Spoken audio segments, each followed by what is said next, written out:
mistakes like half an hour ago. So over the weekend, probably I'll This be meeting is being developing that, but recorded. it probably makes more sense to show it once I've gotten my own head around it. But other than that, of course, yeah, it's actually a pretty big deal. This whole MCP. It used to be called MCP UI, and actually it was a bit of a it's going to be reminiscent of your roof's story, but this is some guy that did this protocol like, I don't know, 6, 9 months ago, supported by a guy who works for Shopify. And then it took Anthropic like months and months to pick up on it. But they're crediting those two guys that they actually led the way.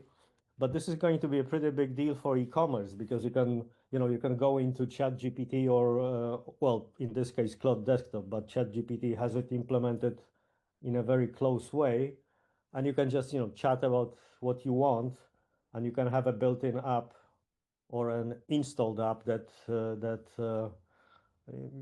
does much more than just chat with you about the product. So it's probably going to be important.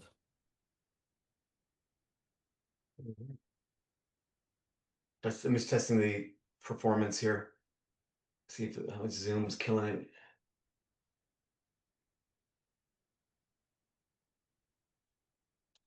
I've really taken over the freaking operating system. Hmm. I've got Rue. I don't know if me or Rue is maybe Rue Vector is AGI, and it just figured out how to insert itself into the very core of Windows.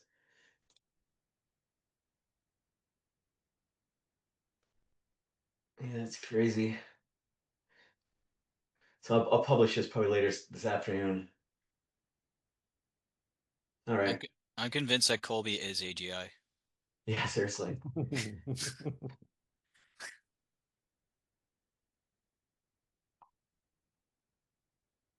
I got it's not got a few bugs to sort out. I put Yeah, an image of the screen that I just got working in the chat. let's see. Uh, it's as ugly as November night, but it's from within Claude Desktop, so it sort of proves it works. Nice. Awesome. I got totally use that. Mm. Well, good. Then I'll finish it up, and you'll be my first Canadian user. Ah, perfect. I see Dragon's QE fleet is doing really well too.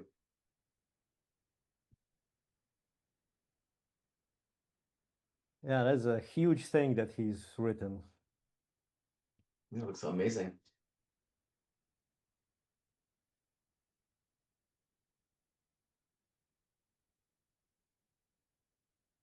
You know, a project is suddenly doing really well too for me is my Agent DB is seems to be taking off. So Well, since we're on it's like that, how does AgentDB differ from RuVector? What is the overlap with the it's relationship a, between? it's the same basic stuff. I just made it a little easier to understand. It's a DB for it's an agent DB, right? So it's dumb. It's obvious. And I don't upgrade it as often, so it's more stable. Okay. Because I'm using RuVector Edge right now for sort of in-browser and on-device agents that chat with each other and exchange information about what people have chosen in this the stuff that I just uploaded, in terms of their preferences, or I'm beginning to use it. So Yeah, that's it's why. good. Pretty good, right? I use it all the time. It's dropped some of my clients' AI bills by a massive amount. Like all that ML that you used to offload and do like nightly now happens real time, as people visit their website. Yeah, it's nice. It's a nice package. What do I call that? I think I just called it Edge. Edge, yeah. You have edge and edge full. Yeah, edge full is more stuff. I think it was edge full. Is that? And I also have the edge net too. And do you remember what that is? Oh yeah, well, geez, edge net's doing really well as well. They're all doing really well. Edge, yeah. So there's edge full. I'll pop that. I should probably consolidate. I don't know why I create so many. Random. Sometimes I just get carried away. Yeah, that's the problem with this AI generation. It generates fast, and then you can even read it.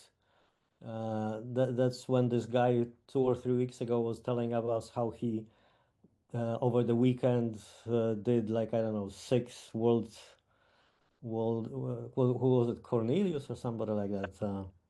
I was really tempted to ask him whether he also had time to read it. Hmm. I do try to read it, my stuff. Um, so this is the EdgeNet. So what EdgeNet does is shares the capacity. So it creates a Oh, global shared capacity for, using the edge and edge full, but then you can basically create swarms of people's browsers that essentially share their compute capacity globally. yeah, you mentioned sharing the capacity, but I didn't notice that there was a package. You're not, yeah, if you use Edge and Edge full, you're not part of this. You'd have to use this package specifically, but yeah, this is how it works. I've got it all working. I was thinking of doing that in Claude Flow, but then I thought, no, I don't want to take over people's computers, so I didn't do it. But Good call. or well, without opting in, and anyway, yeah. Oh, To be honest, there's like you slap a WASM in these things and it communicates to a third party. It's just about opting in. I don't think you should do that without asking. How you doing, Rob? I'm good. I'm good. I'm on site today, so I look a little fancier than normal. But do we have Oh, is is listen, Brad here? I don't know. Sorry. I don't see him. Well, Okay. you got to show us your fancy. Oh, you don't see me? Well, we see No, the awareness layer only. yeah. Oh, got it. Got it. You're I'm in competing with with my Dick, phone. apparently. Yeah, I just put up my I'm in twice. my Wall Street. Oh, glad you are competing Yeah. with Nick. Yeah. Yeah, Rob looks good today, man. Yeah, it looks like Yeah. Down James at Bond, Keller man. Williams. James Yeah. Bond. Sean Connery. Sean Connery. That's right. Clean up sometimes. Yeah. That's the joy of working from home the vast majority of the time, You get your favorite old t-shirts, you're good to go. Yeah, exactly. So we have Div Garg today. Okay. One of the co-founders of Multion, and then the current CEO of AGI Inc. Pretty neat to have him with us. And then I think Brad, there's a fellow member, Andreas, who's got some open stuff, source stuff he's been working on. He may be available to present. I just got to confirm with Brad. But we should get some interesting quality time. If I'm not mistaken, Multion was ultimately I know that OpenAI was an investor, and that was a very early version of the automated agent that works on your PC. So it should be a fascinating conversation to be able to have. Nice. Yeah, I've got a little bit of a demo of a agent that takes over your PC as well today. Fantastic. So. Is this your agent browser? No, this is my Roofbot. my Roofbot embedded into the very fabric of your operating system on Windows or Mac, and it can take over basically anything on your computer, learn and operate it from like desktops to games and everything in between. Fantastic. So it's a merger between the optimizer and Roofbot. Yeah, well, Roofbot is essentially agentic flow. Just to be clear, Okay. I put that out ages ago, but the world went all nuts over Claudebot, which is a very very rudimentary version, I might add, but whatever. Yeah. We're at top of the hour. Oh, there we are. Sorry, let's hit the record button here. Sorry, guys, I was daydreaming. All right, recording the collab, whatever you say will and can't be used against you forever. We're broadcasting on LinkedIn and YouTube. You gotta Google it to find it. Okay, we're recording. Here we are. While I was dissing on the Claude bot, which I guess anyone joined the top of the hour got my unfiltered version.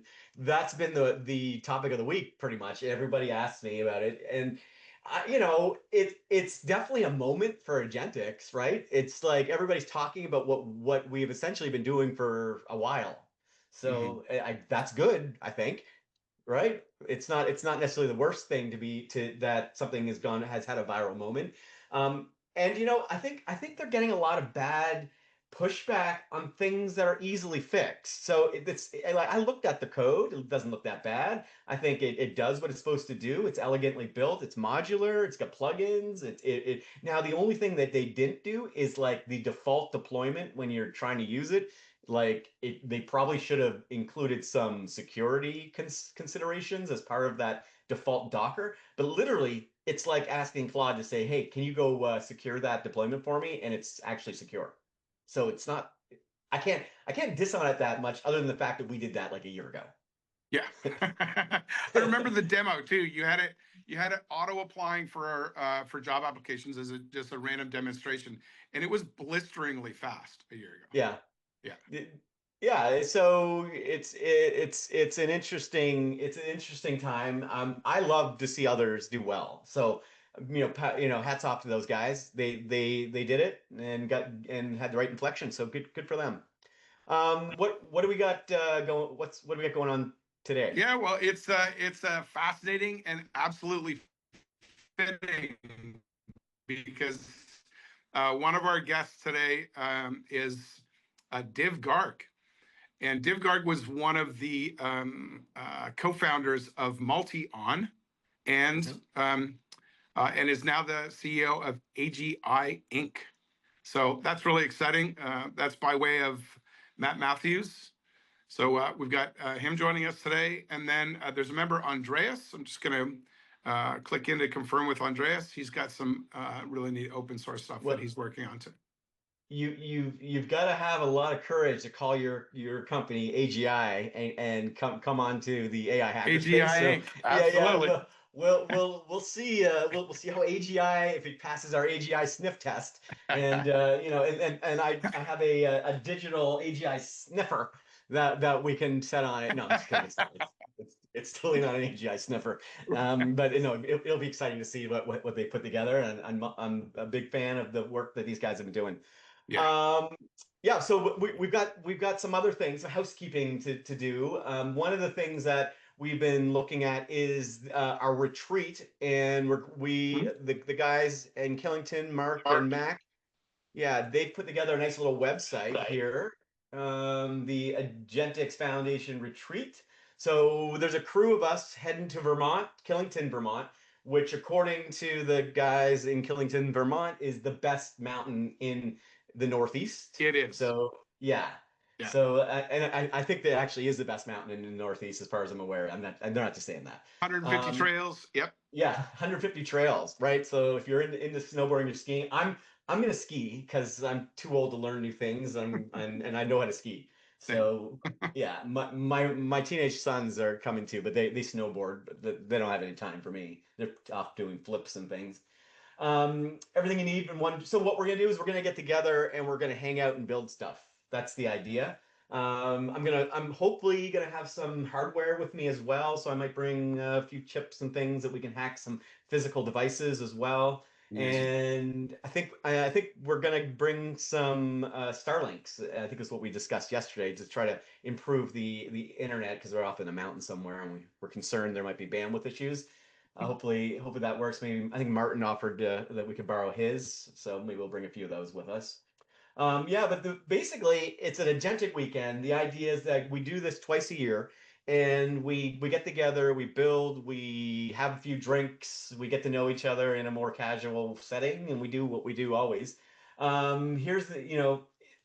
It's expensive this time of year. What can I say? 2026 is not cheap, but everything's included. They tell me food and drinks and all that sort of stuff. The mountain isn't. But we're on the mountain. I think you can actually like ski into their spot or whatever. But you'd have to get that separately. I don't think that's too much extra. But this is what they put together. They own a small boutique hotel, and there's a neighboring hotel that's like walking distance, like I think like across the street sort of thing. They've got a little. Oh, it looks like there's a $500 off. I don't know that's new. I didn't see that yesterday. So yeah, make sure you grab that, I guess. The idea is to make money on this, just FYI. And if there's any money left over, we're putting it into the Agentix Foundation to sort of support the foundation. This isn't intended to be a money-making endeavor. It's more of a let's get together and talk AI kind of thing. Yeah. What am I missing? Wait, what else? What else, Rob? It's probably Let's see. Boy, there's so much stuff going on, but that's a big one. And then you're traveling next week, so you're off to Bangalore, which is incredibly exciting. You get a chance to actually spend time with craftsmen. We're all jealous. Yeah, yeah, he's coming. He's coming. I think a couple other folks are coming as well. I'm at the Marriott in Bangalore. They're in business. It's one of those. I got a call like, hey, you want to do this hackathon in Bangalore? Nah, I don't like leaving the house kind of thing. I'm kind of happy, but let's do it over Zoom. And then it's like, well, what if we did this? And I'm like, one of those, what if we did this? I'm like, oh, okay, I guess I'll do it. Yeah. That Sure. was the entire negotiation summarized. But they made it worth my while. So thanks for that. And I guess I do have to get out of the house occasionally. And it's funny because I find out about these groups and there's like this giant company, then like hundreds of people are like using like my tools in the company. And then they inevitably ask like, who's this guy that built it? And then they show up on my doorstep. Then the phone rings. Yeah, that's right. Yeah, it's It's kind of being funny. adopted. Yeah, it's being adopted organically by the engineering community, and that's it. Yeah, so that this month Cloudflow is hitting I think 150,000 active users. So that's a decent number. It's the real deal for sure. Yeah. So it's been exciting to sort of see how that's been growing. I don't need maybe I'll get a viral moment, but I think slow, steady monthly growth is just as good. That's right. Yeah. There'll be a viral moment. Something's gonna pop off. Yeah, no doubt. My biggest viral moment was essentially like, oh my God, this guy doesn't know what he's doing. He created Wi-Fi decompose, and it doesn't work because you're not using a Wi-Fi decompose router. It's not that it doesn't work. It doesn't work on all Wi-Fi, but of course it was a cautionary tale on how vibe coders can build things that they think are completely effective but aren't, but it actually is. But that was like 10 million views on that stupid post. Amazing. Yeah. And then anyway. Next week we should mention for next Friday when you're gone, hopefully you can dial in for the Thursday. We'll come up with something to do for the Thursday. But then what we're thinking for next Friday is that the Finland chapter out of Helsinki will take the reins for the Friday episode next week. And we get a chance to hear all about the incredible work that Timu and Mikko and Aegeon are doing, helping the Finnish government steer Tommy, into what? You can't forget Tommy. Oh yeah, I'm Tommy. Yeah, absolutely. Yeah, helping the Finnish government steer into an AI native future, and it's remarkable what's taking place in Finland. So I think there's going to be some excellent lessons, certainly for Canada and for people that are working in laying down the plans for streamlining governmental services. So it should be just a fascinating episode next week, and they're going to have a bunch of guests and demos from folks from the Finnish chapter. So it will be live from Helsinki next Friday. So that should be really exciting. Nice. I wish we should do that more often with me involved too. Because I feel like I want to be there, but I don't think I can make it. I think it's just I think I'm actually flying out Friday night next week, and from there, which would be right around now. So what probably won't work. But in unless the you, future, for sure, like it'd be great to give Paris and London, New York City a chance to, be invite folks from their local communities for the Fridays. It'd be awesome. yeah. On Saturday night, I'm gonna be on this flight, for like 20 hours. And I was thinking maybe I might, if I get the Wi-Fi working at 38,000 feet, I might do a little 38,000 foot hackathon. Right? Excellent. I'm in business or first or whatever it is they stuck me on this flight to India. So I get some room to spread out and. It's it'll be my office in the sky on Saturday night. So I will probably go on to the Discord, and if anyone's interested, if I get it working, fingers crossed, we can do some hacking in the sky. All right. Speaking of hacking in the sky, I want to show you guys some stuff I've been working on. So I've been working this week on the optimizer. So I managed to optimize both Mac and Windows using this little tray here. So if you go in here, you can see I can optimize and do different settings. But I added a control panel.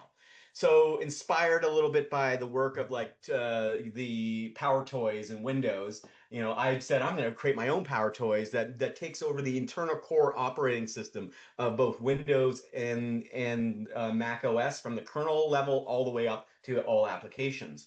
That's what this thing does. So this is the first screen you see here. And this is actually 3JS. I figured out how to run 3JS in a desktop app. This is not a this is a desktop app, not a website or anything like that.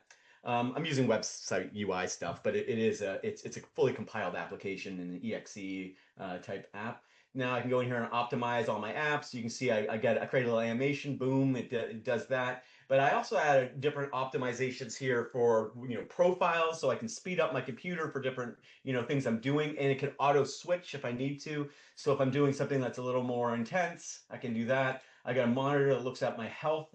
So this is using all the Root Vector self-learning capabilities. It incrementally using the attention, the hyperbolics, all the stuff that you would normally use. I took that and said, how can I understand the signals and everything that's happening inside of my computer in real time and then optimize for it?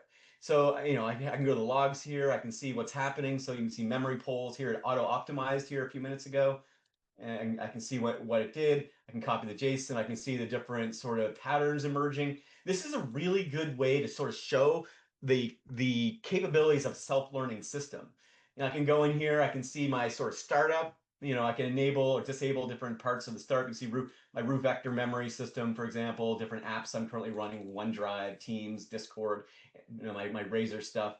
Now we have the governor. So if you've ever played with Linux subsystems, what this does, and there was an idea yesterday, which was really cool. I forgot who suggested it, but someone suggested that I take this Windows subsystem and not only optimize the RAM in sort of CPU, but I could actually act as a kind of defragger for the actual Windows subsystem, so it doesn't take up so much space in your hard drive. So yeah, I got that working as well. So you can reclaim memory, so so you don't have to create this giant Windows subsystem sort of hypervisor. It can kind of quantize it, make it much, much smaller, which there alone is a pretty cool use case. So you can see the processes, you can see how much it's using. I also created a build optimizer. So for those that are building like I am for different environments like Mac or Windows or Linux or whatever, or even these little devices, this system will optimize your build process. And this has had a dramatic effect on the time it takes me to do builds, especially larger builds. You can see that my biggest build right now is Rust related because I do a lot of Rust. But if I want to clear that one button, I'm cleared. I can look at my build. I haven't done any builds today, so I don't see anything there. This leak detector is kind of cool. The leak detector looks at different applications that are running. So you can see here that VS Code is particularly bad. I'm not sure what MS Edge, so MS Edge is it's embedded itself into pretty much everything, so it kind of sucks. Here we go. Zoom, I'm running right now, so I can see that it's optimizing. So it's kind of cool. And then I can optimize all these parts as well. I'm not going to do that since I'm already sort of showing my screen. I'll probably crash Zoom if I did, but you can see this is a real-time self-learning optimizer. The predictive prefetcher, this provides the ability to prefetch certain things so it starts faster. You know, some apps just take a few minutes to start. This fixes that. And it's training a model directly on something, a Markov chain-based application launch prediction. Who I don't think anybody's ever thought to create a Markov chain-based application launch prediction system. So there you go. We got that. We may not have the bot moment, but we have that. All right. We've got thermal aware scheduler. This allows me. So when your CPU gets too warm, it throttles and gets slow.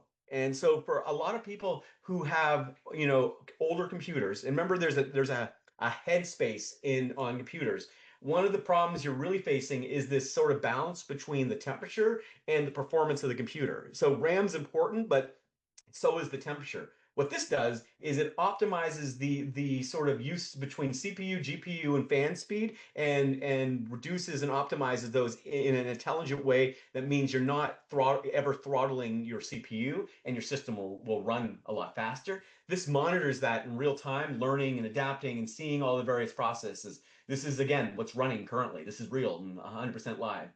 The plugin, I'm still working on the plugin store, but the plugin is interesting. So I needed to figure out a way to build a cross-platform mechanism to deliver these smart agentic applications that I'm building, RootVector and Claude Flows and Claude Codes and all that stuff, as a way that can be easily implemented on both Linux, Mac, or Windows. But I didn't want to have to use like an EXE or the DVG or whatever it is on Mac and so on. So what I ended up doing is using a WASM. So the WASM, self-contained, no external components. You can basically install it, and I can run this the same way on any environment. Now I'm securing that with ED25519 and a few other things. I'm using a WASM or runtime. But yeah, you can go in here. You can install all these. I'll probably make this available for others as well. This is kind of cool. Here's the GPU memory system. This optimizes your GPU performance. This is particularly important if you're doing any level of inference or any GPU heavy things, which you sometimes do. I can optimize specifically for the environment. You can see I can see what's using my GPU currently. No VRAM leaks detected. So lots of different options there. Bloatware. Let's say I want to lose the bloatware. I think, you know, this kind of reminds me a little bit of like Semantic or Norton a little bit, but this is like, rather than being like security focused, or this is made for like, you know, basically infusing AI into the core of your application and environment. Yeah, so I can get rid of random things here. Here's the time traveling system allows me to go back in time. So if I had a configuration that was highly optimized 2 weeks ago, I can just go back and restore that, and the system will start working like it was at that point. I can create a checkpoint, and we'll call it AI Hackerspace. And I'll create that. Now we get an AI, and now I've got a checkpoint. I can start running from this point forward. It's kind of cool. I can see after, like, if I'm going to install drivers, like I do a lot of like mucking around with the internal parts of my systems, right? The Mac I've completely customized, and my Windows I've also completely customized. And like it or not, sometimes I screw it up pretty good. So what this does is allows me to recover from my internal system hacking. The last part, and I'm not quite, this isn't quite done yet, but this is going to be the part that's the craziest. What this does is I'm using a series of visual and computer use language models, free ones that run locally, to do to basically learn, watch the system. So as I'm using different applications, let's say I'm using, I don't know, my browser, or I'm playing a video game. The system can then stream the output of that video game in real time, because I'm infused into the core of your operating system, learning and watching and understanding how that video game, for example, works. And then once it's done training, I can then have it actually operate that video game, or, you know, play poker, do a CRM, whatever it is that you're doing on the computer. It can then do that thing because it's watched you do that thing for a while. Typing, moving your mouse around, whatever it is that you need to actually operate that thing. And then I can, you know, train a model in real time based on that. which again, don't think anyone is doing. I've got the ability to take this and do like any kind of model at this point. If you want to, train your own language model or invent your own new model that which is a concoction of all my stuff, you can go in here and train those models. I'm not going to cut the train model because I'm sharing the screen right now. But you see here, I've got a few different model tiers that I've made available. So I can load my grounding model. It's loaded. You can see how much VRAM it's using. And then I can click train model. Boom, you're training a model. Like super, super simple. That's like one of the last frontiers of data enclosure. Yeah, look, so here's the self-training metrics, success rate 84%. This is real, guys. Real stuff. I've got improvement over baseline 12%. Like it's watching, and I've got my AI defense system built right in, so I can have real-time threats, people trying to hack me or personal identifiable information, real time from the core of my freaking operating system, learning and adapting. Currently, there's none. I had to forcibly try to exploit my system to make sure that it actually works, but it does. It totally works, but it's always watching. So back to this idea of, I installed Claude bot and it's a massive security problem. The AI defense would have allowed it to operate, but would have guided and modified it in a way that meant that it wasn't going to be insecure. So you can feel comfortable in essence randomly installing crapware and not have to worry that the crapware is secretly stealing all your information. Or moreover, let's say you're worried that there's some kind of background spyware, although in fairness, I'm kind of a background spyware, but it's all open source. Just look at my code. But there's a malicious background spyware secretly sending information. This is going to find it in real time, sub 1 millisecond. So I'm operating as fast and as close to the silicon as you possibly get. So there's no way that something's going to slip by because this is just faster than most processes in your computer. This acts as a kind of preprocessor before that information ever hits the OS kernel itself, which is just incredible. All right, we got light. Oh, we got light mode. I know you guys like light mode, so we got light mode. Let's do a deep clean. Boom. All right, yeah, that's what I've been building. And I think the agent stuff in particular is going to be like, who needs an agentic browser when you can have an agentic OS? And that's what I've built. Hey, Roof. So this is pretty cool. One thought I have. Have you thought about like you have like right now for like heavy jobs like Rust building, right? To farm them off to like the cloud, or maybe if you have another computer sitting nearby being Yeah. idle, so you can Yeah, ship a container there. So it would be like a more. it's So if funny. you have resources available, like then you will run the Rust build, right? But if you do Yes. Rust builds or doing something else, you would just ship these jobs like somewhere else, like and. Yep. Oh, So that's what you're the second person to ask me that today. So yes, I've already built that, and it's called. You can install it. It's EdgeNet. That's what this does. I might put it into this. We could have an optional opt-in network that allows you to share your GPU and CPU compute. We could do it for good. Right. We could do like cancer research, that kind of thing. But in this case, that's what this does, and this works. Yeah. But if you have another desktop sitting around in your house, like that just nobody using, you can just ship the build over there. Like it doesn't have to. The network can be you, right? It doesn't have to be public, right? And for example, you can use the Edge component here. Well, no, actually, Edge Full is the one that's popular. I'll show you that one, Edge Full. So what this you're the Edge. So what this allows you to connect it all together. Now, if you're asking me to put it into this, yeah, totally. I should totally put it into this, and I could add like a parallel option in the build. I could probably do the same for like games and anything that involves GPUs. I could probably, if you got a fast enough connection, like internally, you could probably do some stuff. But with GPUs, it's tricky. You need to do very sophisticated model of like the cost optimization, not necessarily monetary cost, right? Because it might be expensive to ship the training somewhere else, like, and even if it's going to take longer on your PC here with the CPU or like very small GPU, you might get like the overhead actually might not be that large to justify like go getting it like the big GPU somewhere in the cloud. But you need to size the model, right? So if you're trying to like retrain something huge like the like image like medical image, Well, right? You want to ship it out. But what if you I'm want to doing, do like LoRa optimization, you just do it locally, even if it's going to be slower. yeah, that's a good way to think about So it. it's a total cost of ownership, basically, right? So like, if it's going to Yeah. take like 15 minutes more, and like you might just wait 15 minutes. If it's going to take days, an alternative is like spending $2-3 so like on the cloud, then you just do it, like, and then. Well, actually, I optimized. So you guys know I've been doing my chip stuff with Roger over the last few months, and one of the things that we had to do was the EDA, which is basically the final sort of test before you do the tape out and send it to the fab. And that software, which is crazy expensive, like $1 million to buy a license for the software. And so the one we were using, I don't know the exact name, I have it somewhere, but anyway, it took 16 hours to do 256 tiles. And it was doing the tiles sequentially, and it was running the full detailed simulation essentially 256 times.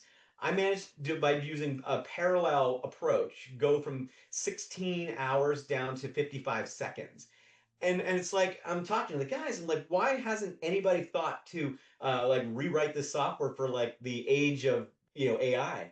And apparently, it's just this software is like was built 40 years ago, and they're basically just patching it for like 40 years. So it's like C code that just keeps going and going.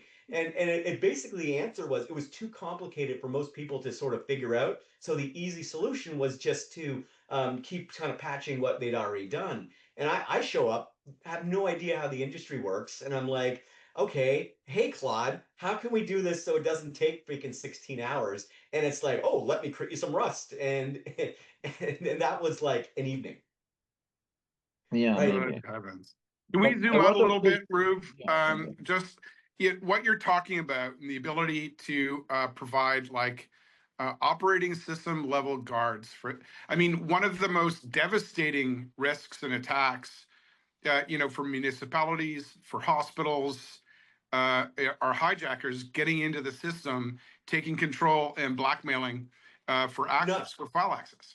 Well, two things I can do, which it's interesting you mentioned that.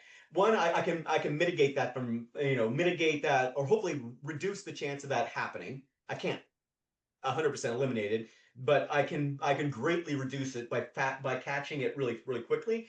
And I've got the ability to do immediate rollbacks, right? So when you go the time, you can say, oh well, we were exploited on Tuesday, but it worked on Monday. We can go back and we can do that. We can run diagnostics on it, and because I'm interwoven into the very fabric of the operating system, I could probably surgically remove some of the problems. Now, some of the problems might involve like exploited like user and profiles. I can also provide a mechanism right there to create new profiles or mitigate that as well. So 100%. This thing, and of course, everyone's like, "Why aren't you selling it?" I don't know. I probably should sell it, but I'm not. I'm giving it away because I'm a crazy person. But yeah, so that's exactly why I did it. And if you go into Mac, I haven't done the Mac desktop yet, but you'll be able to go in here. You can choose, start logging or whatever, deep clean, optimize, and boom, I got an optimizer, and I'll have the exact same UI, although I prefer dark. So let's go back to dark. There's a ton more, and by the way, everything you see here there's a CLI for all of it. So you can go. There's a tutorial. You can you're getting started. You can see how I built the UI. This whole thing's like 5 megabytes in terms of the compiled UI. There's tutorials if you want to learn how to use it, and there's CLI for everything. Could you access the CLI on the BIOS level? Yes, if well, not BIOS, but you can do it on the command line. What if you can't get into the OS or get on the internet? Maybe one question: how much time did it take to build this here? Here, I started yesterday. yesterday's hackathon, which was, I guess, 12 o'clock yesterday. No, I started yesterday morning. Yeah, I don't know, 20. The swarm was running for probably. Okay, I'm gonna do this for my kids. It was running for 6 or 7 hours. Yeah, Mhm. for sure. Yeah, it wasn't running much. Like this is like an afternoon worth of work. But keep in mind, I had the CLI before. But if you include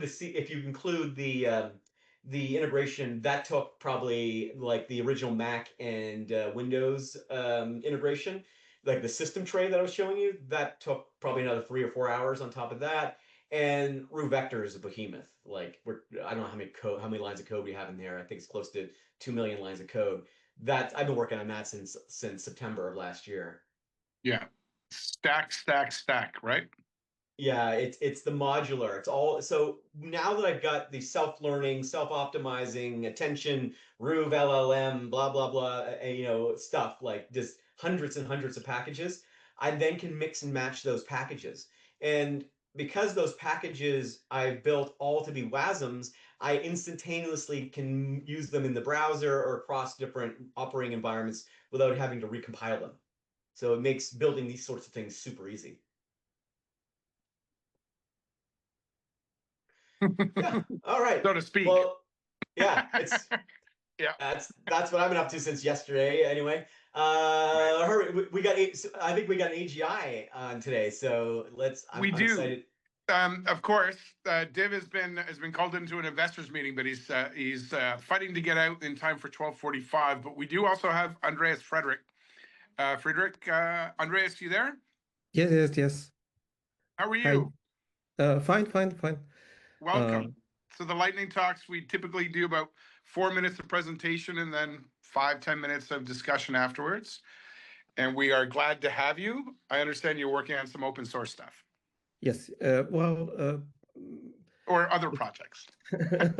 So let me know when I should start to explain.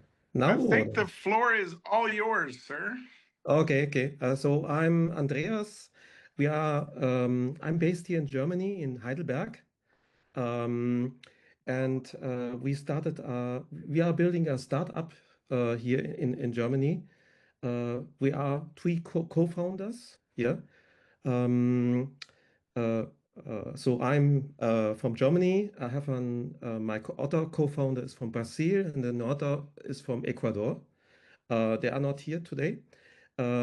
We are building up. Let me introduce you. I was before I started this startup. I was working for Capgemini in Germany, and I was a project manager for a big project in the banking landscape. Yeah, and on the bank. I run into some kind of issues because I was the project leader for a big transformation project for digital payments, for instant payments. Yeah, it's named here in Europe SEPA. Yeah, and I was having no clue about that. And they told me, now you are the boss, you need to manage everything and explain all to the customer. Yeah.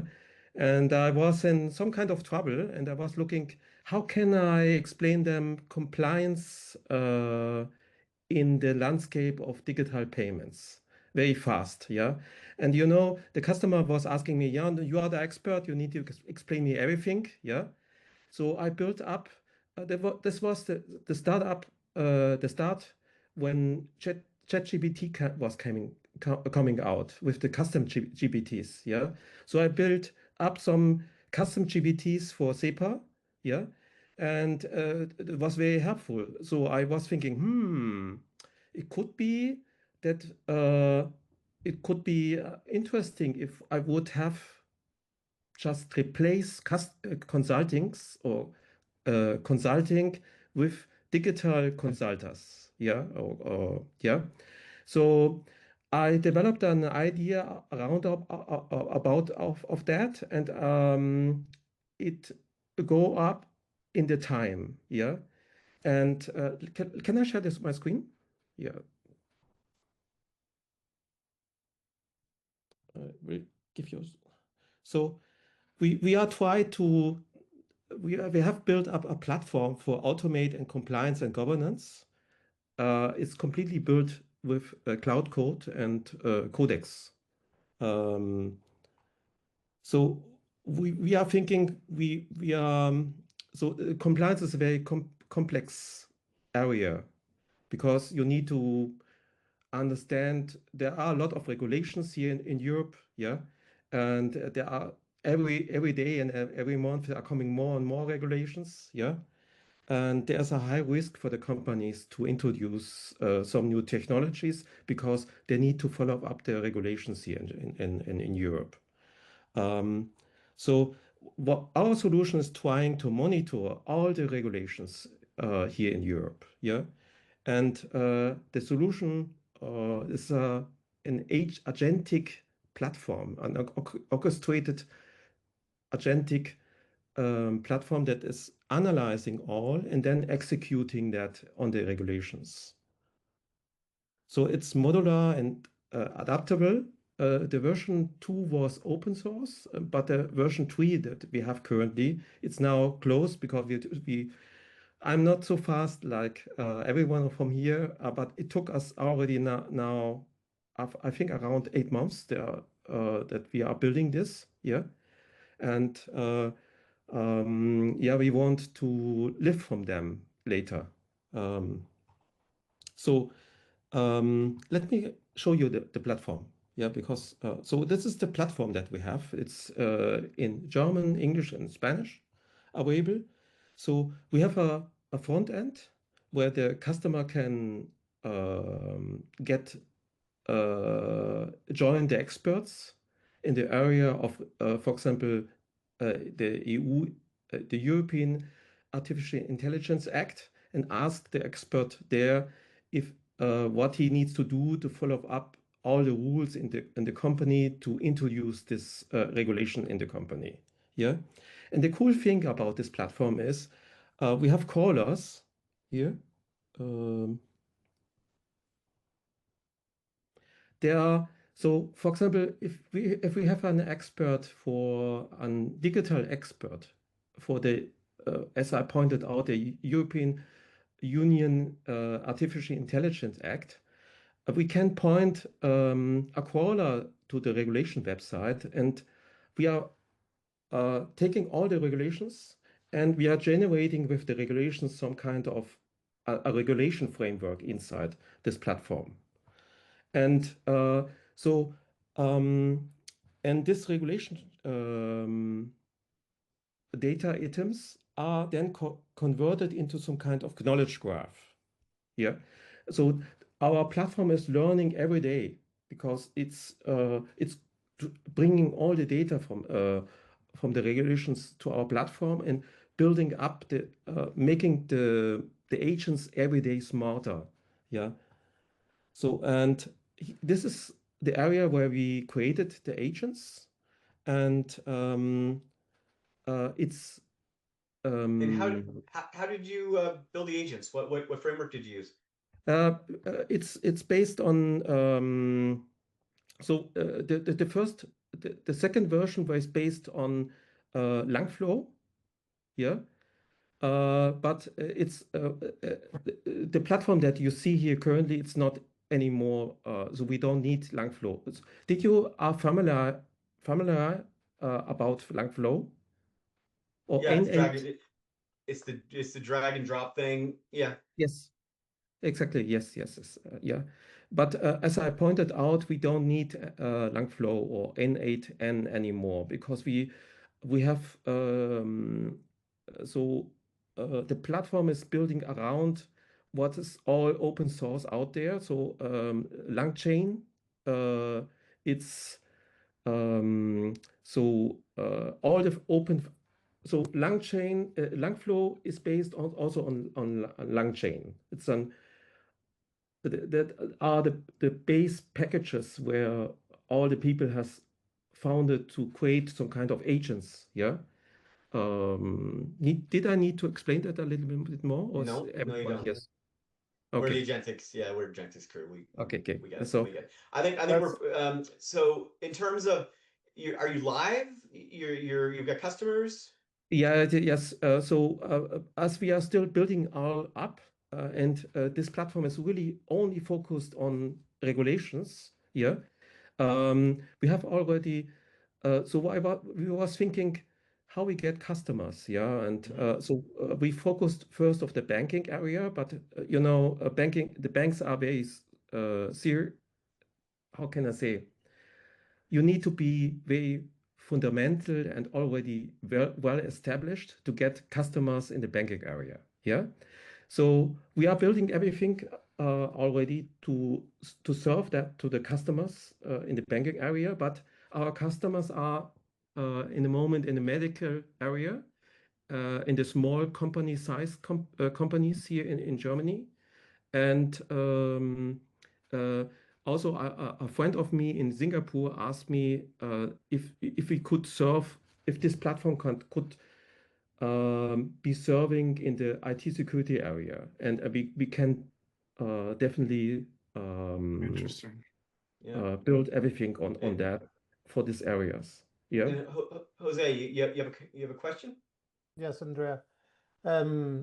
Yeah, basically what I want to know is, I think it's a good idea because here in Europe it's a nightmare for all the regulations.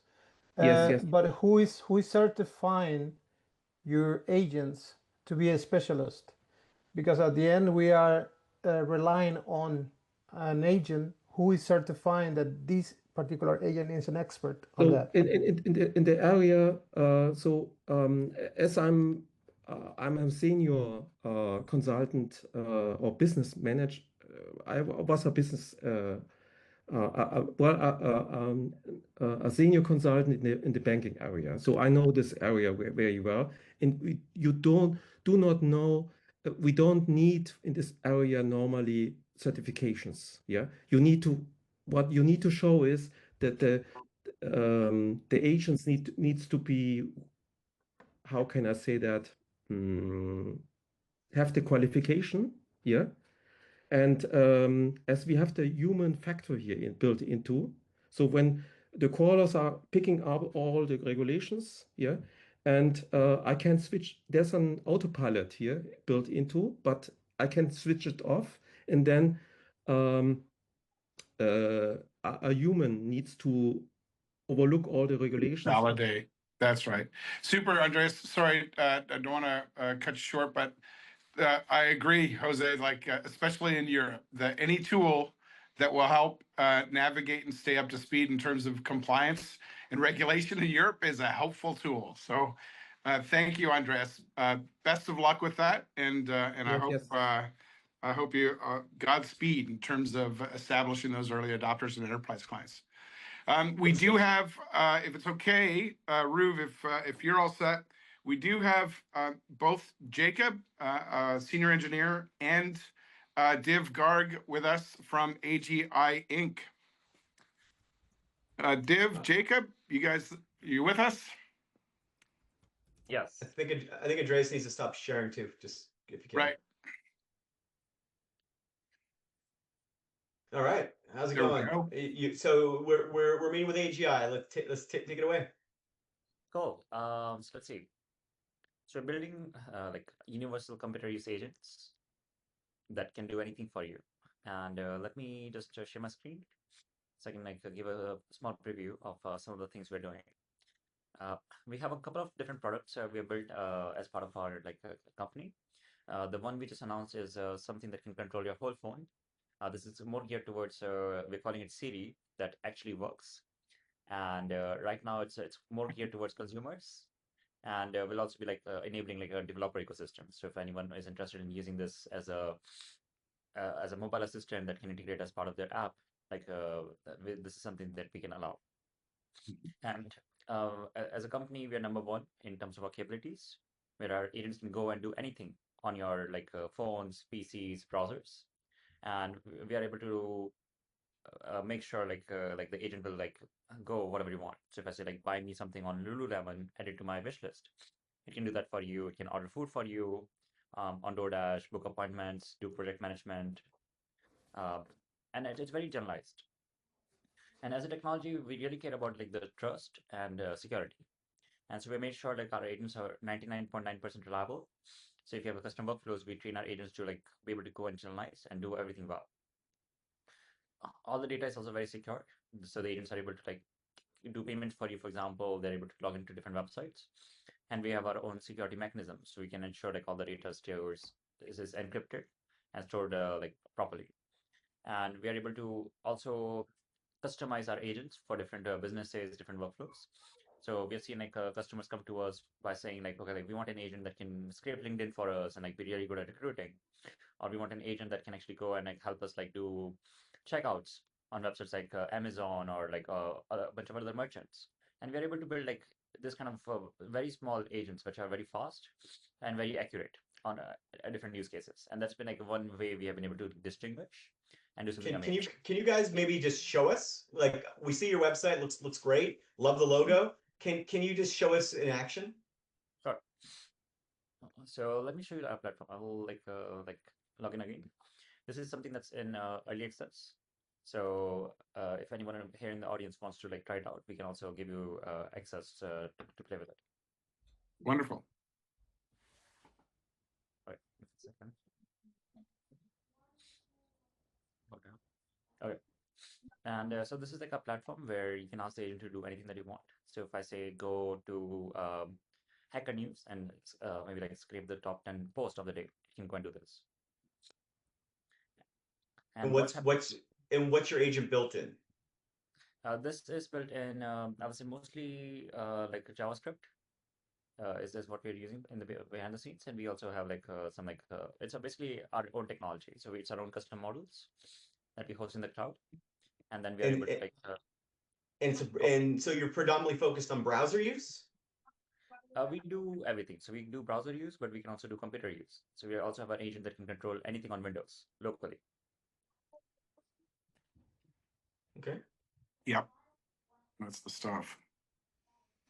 And so explain to me your self-learning. You know that we're pretty big on self-learning here. And what algorithm are you using for self-learning? Like, is it vector-based? Is it attention, GNN? What are you doing there? Yeah, so we use a lot of reinforcement learning, where we have a lot of like expertise when it comes to like methods like GRPO, DPO, and then we are able to combine that with training our own models. So where we like doing a bunch of things with also attention. What kind of models? What kind of models? These are our own models. We combine like diffusion models with transformers, and that allows us to like really generalize. In terms So of you're using GPU centric approaches to incrementally train, or are you sort of storing and doing a kind of sort of fine tuning? It's a lot of post training. So it's a lot of we collect a lot of data on different use cases, and we can like improve the model on those particular tasks. And how frequently does that happen? We can do it anytime. So we right now doing this like also like a couple times a week, and this could be happening. So I mean, when you say anytime, is that like as it operates, or you do it like on a cron job on a Tuesday kind of thing? Right now it's more like a cron job, but we also have like ways where like say a customer can give us a bunch of recordings, like here's some use cases, here's how I want you to solve it, and then we can improve the agent on those particular like things they care about. Gotcha. And you guys have any open source? Can we go and try your libraries and things like that? Yeah, so we have like libraries available, and then we will be like putting out more examples. We have like docs that you can like, go and check out. So if you go to docs.aj.tech, AJ Python, AJ Node. yeah, and we support libraries for both like Python and Node right now. We can simply do pip install AGI, and you can like get access. So you're Python based. Do you have any Rust? We love Rust around here. Not yet, but we do have like a raw library. So if you want to just directly like call the API as an HTTP client, then you can do that. And then we will be, it's very easy for us to also build a Rust library. So for us, it's a big thing. It's very easy for us to build that and give access to developers. And what about coding? Like, let's say I want to do a code swarm or something. How does that work? So this is like a very, I would say like a modular API. So you can connect this to anything that you want. So like suppose like I want to create like something that can extract all the data for me, and then I want to connect this to a coding agent. That's very easy. So you're not you like, what if I wanted to just use you as a coding agent? I would say this is more of a browser agent. So it's more like a browser, like automation. It's not like doing coding for me. It's like more like it's going and taking actions, like clicking, typing, other things. You can So connect with a coding agent, and that's yeah. something that you support. Okay, sorry, I'm just trying to figure out where you guys sit. So you don't do everything. You're essentially a kind of browser automation tool. Do you have like MCP integration? We do, yes. So how does that work? Is that sudo or SSE? It's SSE right now. We actually just removed it like on Wednesday because we're doing some changes, but it will come back. Okay. Yeah, you guys should. I think you're definitely heading in a really good direction here. You should check out some of the stuff that we're doing with our attention and real time learning. It would be perfect for what you've got here. It's open source. You can integrate it, do whatever you want with it. We're using micro LoRa's and a few other approaches to do the real time training on embedding models, language models, various forms of action and world models. Using a sort of inflection between vector and a graph space. Yep. It'd be perfect. Like you guys could probably integrate that into your platform in like 5 minutes, and you would have a ton more capability. Just throwing it out there for you. Nick, you got any comments? Yeah, I'm just wondering, does this thing like make its own decisions to achieve a goal? Like, because you mentioned that you kind of give it a prompt and then it'll run like on the desktop or something. But I'm just wondering, does it actually like could you give it a goal and it'll actually like go and figure it out for you, or is it more kind of like, Claude, the Claude browser extension when you kind of just give it some instructions and it tries to figure it out, or does it? I'm just wondering if that's how this works or not. Yes, so it's basically you can give it a high level goal. So in this case, we have different goals, like say, extract me some data, check a status page, and based on the goal, it can figure out all the steps to take. So it can also like hop across multiple websites. So even if it's a very complicated task that requires going across like 3 or 4 websites, it's able to like cross aggregate the data and then do things for you. So if you say something like go to LinkedIn, find all these profiles, and save them in a spreadsheet, it's able to do that. And if you also wanted to like do something on Salesforce or like any other software, so it's very good at like kind of like saving time for development by creating these automations on the fly. That's cool. Thanks. Definitely, I think it's a stretch to call it AGI, guys. I'm not gonna lie. Like you're a little way from that, but I love the ambition. So it's cool. Kind of reminds me a little bit of like Manus, but for a browser. It's or the agent capability in ChatGPT, right? It looks similar to that to me. It's cool. I think you guys are gonna do well. Yeah, and Matt, you got a comment? Yeah, thanks, Div. This is exciting. Yeah, I just the other day I had the opportunity to go test out the application, and then it's very similar workflow like Claude. Was it Claude Cowork or Claude Cowork, where you can have actions? What are your top use cases or customer cases that customers want to use the platform for so far? Yeah, that's a great point. So I'll say we've seen like pretty much everything. So there's a lot of developers and enterprises who are coming to us and they're asking us like, can we build ways for them to automate a lot of software? So example could be like Salesforce. A lot of like internal recruiting tools has been a big one. So a lot of people have been asking us for like all the recruiting, basically building an AI recruiter using our software. A lot of people want like something like that's like an AI salesperson or a AI like a GTM, like automate my LinkedIn, Instagram, Twitter, and those kind of things have also been something that we are starting to do. And now we're getting a lot of asks from like the healthcare industry, the finance industry, and like for example, a lot of banks are interested in using us to create like automations where like we can like automatically download invoices, create automations where like it's able to like go and do complicated things in enterprise software. And the nice thing is this can also run locally, so this can also run on Windows as on an actual PC. And so it's not limited to just the browser, and that's great because a lot of legacy apps are built in Windows. Just like templates or macros. And how are you handling agent drift And how do you handle sort of bounded context so it doesn't go and do things it shouldn't? Your screen went back black, by the way, Dev. We can Oh, only. Okay, there it goes. nice. So that's some great questions. That's why we are actively training our own models, and because it's our own model, we do a lot of testing and evaluation. So for each customer, we build a lot of like benchmarks to make sure like the agent is doing exactly what it's told to do. And we're very big on evals. So we always check for like, is there any drift issue for any new use case we have not maybe like encountered before? So you're not doing real-time drift though. So if the problem with a pre-trained model is it assumes the average, but it doesn't actually, control it so much while it's operating, right? Or am I missing something? Usually yes, but we are able to also record trajectories. So if we know like something's failed, then in the next training run, we are able to improve that. So we basically do training runs like a couple times a week. So whenever we catch any issues, we are able to improve it. So like the agent gets better and better every time we train. So you're using like a hyperbolic trajectory? What form of trajectory are you? I guess so. Okay. Gregory.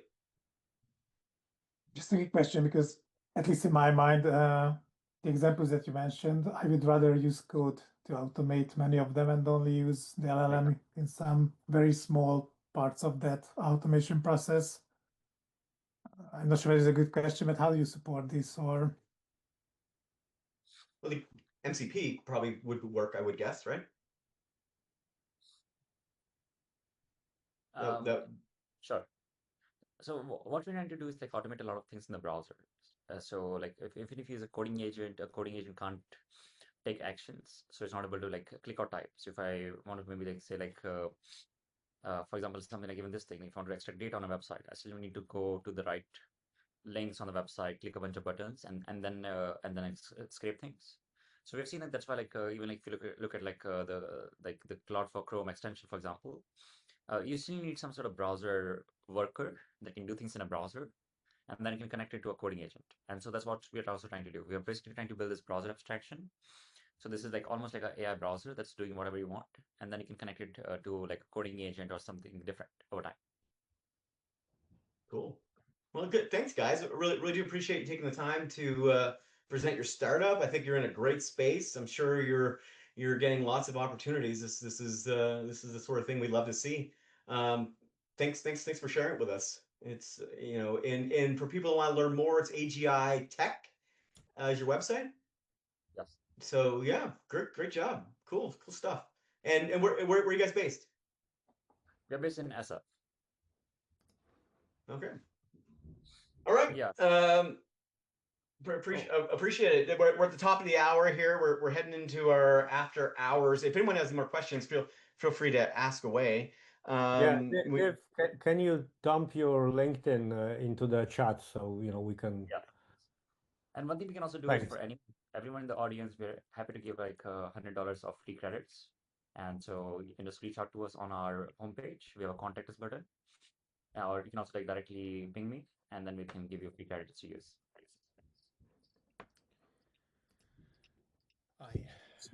All right. Yeah, I think the idea here of computer use, browser use, OS level use that I was showing you guys earlier is definitely the thing that we're going to see a lot of this year, right? The idea that I think the browser is almost too limiting for a lot of these applications, right? And I think that what we're seeing here is the sort of the autonomous automation of our sort of everyday applications. It's a pretty good example of what you can do. Yeah. So, if anyone wants to present, they've got something they want to show, you vibed, you created something this week that's exciting to us. We love to see it. So this is, just raise your hand and I'm happy to take it. Oh, we got Alexander. How's it going? Hey, Ruben. Yeah, it's basically just a small announcement that Nick and me have prepared for the community. So basically, I'm from Germany, by the way, as well. And Nick and me worked closely together in the last days, and we now have our first Agentix Foundations meetup in Germany, which will be on the 3rd of March here in the beautiful city of Nuremberg in Bavaria. And I just wanted to let all of you know that we will start a new chapter in Germany now, and I will really start with the basics because basically what I'm up to is getting people at a very basic level and like setting a foundation where everyone can follow. I will record all of the talks and the meetups as well, so people who will join the community later have the chance to actually get the knowledge which I showed to others before, and can just stay on track with us for all the future meetups. So basically, we start small, but I think based on the people and who will join, it also has some traction. I would also post the link right in the chat, and if you could give it some love, that would be awesome. But so far, it goes pretty well, and I'm super excited to open like the German chapter and having Nick with me, who is really supportive with all of that and helped me getting this done. Well, we're really excited to have you do this. Germany has been one of our more popular locations, and it's good to see the community sort of taking hold. I'll have to introduce you to several other folks I know out of Germany, both Berlin and Munich, who are early backers and partners and supporters of ours. And perfect. Yeah. Maybe we can do a combined venture out of that. I'm super happy about that. I'm not gonna lie, the Germans love Agentix. There's a very strong community coming from Germany, and we love them as well. So thank you for putting this together. If you get any more heads up, maybe we can do it like October next year, and I can maybe show up for a couple beers with you. Well, that would be awesome. Well, you will not regret it because we have seriously, especially in Bavaria, by the way, we have the best beer. Definitely. Yeah, definitely the best beer. Definitely. Oh, well, Manjweep, how's it going? Do you have a question? Yeah, sure. No, I've got just wanted to table, like I've been playing this week with skills, like, trying to create, and I wanted to get people's views about what the experience are. What I personally found is that I found like yesterday I was trying with Claude v3 and Dragon's QE and DDD, basically the whole stuff. Simple thing as pointing to the repositories and try to say, okay, Claude, go and create a skill out of it. And I kind of got a skill, which is something like my system seems to have hacked. I probably need to use your optimizer. But it came back with something like this, which I'm going to share my screen very quickly if it decides to work still. So obviously there is a skill that has come up. The instructions are very simple to kind of combine the different repositories by looking into it. And I used it. I actually used it to build something yesterday. And I was pleasantly surprised that it actually was a lot more automated. So I'm like, so far when I build, I'm very much in the loop. It's not there yet, but it managed to actually not only create a very structured set of documentation, then implementation plan, and that's basically phase-wise was building. So that's what I've been up to, like looking at V3 QE and also TDD, domain-driven design and architectural decision records. So it creates everything that way. So this is what I've been up to. What have been other people's experiences around skills? And it is working. That's so awesome. I created this one. I will show you what I. This is so cool. Hey, Manjweep, I was actually working with skills the last like 3 weeks already. One thing actually, if you scroll down, and one thing I see what the Claude does. So if you look at, for example, at the domain-driven design, right? So that is kind of useless prompt because you're wasting lots of token about domain-driven design that Claude already knows about it. So what I do, I actually, once the Claude, I have very similar workflow to it. But once it creates the skill, I tell it, go through the skill again and remove everything like internally. Okay. So like just keep only the ones like that are unique to this project. And also the this one, the advanced usage. Scroll up, right? Which one? Yeah. That's a lot of tokens. I would just tell it create pseudocode, very, very, very high level pseudocode, and basically because Claude knows how to write this TypeScript internally. So it just needs a pseudocode and very, very high level guidance, but it also needs very detailed guidance on the things that it doesn't know about. So that's a real hint. Wow, Nice that's a good hint. Manjweep, using the Oh, skill. and this one also, I'll show you. When you I will show you. diagrams. Yeah. Yeah, one more Okay. thing. The ASCII diagrams, it's also they kind of wasteful. Just ask them to do mermaids, just understand, or any kind of like more compressed way, because this is not for people. This is for like Claude, like. Yeah, so I'll show you, like, for example, yesterday, what I did was, I think it was probably, yeah, I used it to create this version of the demo. So I think this is the one. Oops, my system has decided to go in. So all I did was I basically had a PRD and I pointed up here. So let me talk to the very top of this one, of this chat, to show you what I've been up to and how I use the skill. So here, for example, I've created the branch, usual stuff. And then I'm saying I have uploaded, and then I've said, okay, I had a basic PRD, applied some improvements with 6 thinking hats. And then once I had created the skill, what I did was, okay, let me just scroll down to where I asked the skill. Apply the skill, right, to this PRD. That's it. So I had the PRD, I spent some time refining the PRD, and then I created the skill separately, and I said, apply the skill to the PRD. And boom, it goes and creates the whole planning and all the phase-wise plan and everything. And it's all autonomous all the way until. And Manjweet, remember in skills, if you're using Claude Code skills in particular, you can assign models to them. So what you want to make sure you do is use the cheaper models for skills that aren't requiring a heavy amount of thinking, right? Because you've done the thinking for the skill. You don't need Opus 4.5 for most skills. You're probably fine with like the Heroku or Haiku. Heroku is a service. A Haiku model, which it gives you like 100 times more usage. How do you know? How can you test that? How do you know when you need to switch? Well, in Claude Flow, you'll see that my skills have different models, and I'm changing, and I've got back to the comment earlier about trajectories. I determine which is the optimal skill that is the influence of both performance. I need to do it, and then the skill then has an associated model. So certain skills don't need as much firepower, thinking power. So I change the skill and the model associated with that skill in real time. And it gives me more bang for my buck on the usage on Claude in particular, or whatever. Rob, you got a comment? No, I was just going to share something that I was working on. Sure. Can I just double click on the Mandeep on the skills real quick? I got into skills about a month and a half ago. And I started pushing the boundaries on like what you can do with skills. And you'd be really, really surprised with like some of the crazy things that you can do. So like one of the things that I did recently, and I'm not going to show it, but one of the things I did recently was when the Claude bot came out. I designed a more secure version of Claude bot, right? Kind of did the PRD and all that. Then designed the skill to really build out the whole thing totally, and then took the open Claude, the open Claude repo, and then combined the two so that way I can have some of the functionality out of that one and all that.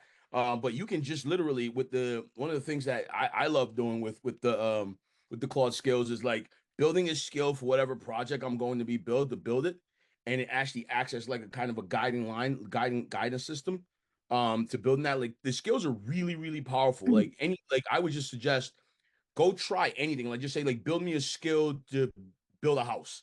And like just try anything with it. Like just push the limits with the skills, because you'd be surprised with all kinds of crazy things that you're able to do with it, just by asking it to build a skill. Yeah. And also on top of that, this brings up guys, a very interesting thing, like about like I use that with your codes, right? Or Dragons, yours, Roof, and other stuff. I similarly use it. Dennis had been doing a lot of work about like taking unstructured data and then converting into structured data, and then using that data to direct the LLMs to save tokens. Now he had a huge repository. In our Wednesday fortnightly catch up at London, I was literally, when he explained the whole thing, I was like, okay, let me see if I can create a skill. I literally asked it to create a skill, and it did exactly what Dennis was showing. So like slide mosaics and semantic graphs and everything. And I'm wondering now, if that is the case, if everything is open source, anyone practically can point to a repository and create a skill that, which means that, you know, obviously there'll be a level of checking, but that's a reusable skill for it. So that means like in this example, we were having this chat with the AGI stuff, right? Practically, they could take their code base and say, look at, Cloudflow v3, create a skill so that I can analyze my code base, whether it takes the best practices or not. What can I improve? So, and they get it, so it's a force multiplier. But that also means that, it means that basically you don't really need to be technical enough to understand the code. As long as you know a piece of code works, then you can take it and create something different. What does it mean? You just summarized my entire mantra for all the code I put out. The reason why the code is in the form and the structure that it is, modular, extensible, pluggable, all those things, is because I want others to take it and do stuff with it that I never thought that I could do. So your point about skills and tools and Cornelius's point is exactly on point. Everything you need to do, you just need to ask. Go create me a skill. Go fix that crappy app and make it better. Go secure it. Is it secure? Prove it. Create me a skill that proves that. Guys, I think Robert's had his hand up here, and I want to give him a chance to. Can I have a quick comment to the previous topic? And I'm new here, and maybe it's a last for me. Go for it. Go for it. So I'm not yet using Cloudflow, but for a good reason. I want to build my own muscles first, and then using the biggest guns. Oops. Sorry, guys. An echo. Okay. Yeah. So one kind of short learning for me was that so I'm kind of going the same route as kind of everybody, like having a good design document. And what I found that I started to use sometimes hundreds of agents, like parallel agents, to make sure that design document is as coherent as possible. And when I kind of start finding just very, very nuanced issues, this is where I kind of generate a plan. And I tried the same path to make sure that the implementation plan and design document is coherent. But for me, it seems that it's a losing game, because comparing two big documents, there is always kind of a lot of difference. So I kind of tried a new approach a few days ago, which seems working, at least for me right now. So I kind of cut one implementation step out of the implementation document, and then I run a loop to make sure that, so I kind of, with the meta prompt, I generate, one detailed step implementation plan for that specific step. And this is what I'm running in a loop until there is no issues. And so this is kind of like a winning game, because there's an end with a good quality. And usually this can be kind of automated. So almost the fix in each step is kind of, so the LLM can do it alone. And then I go forward with the implementation. And I find, again, with my limited experience, this pattern quite fruitful, and then each step, the execution is quite I think you small. just described, I think you did a great job of describing our Spark protocol, which does a kind of recursive validation and check of the specification.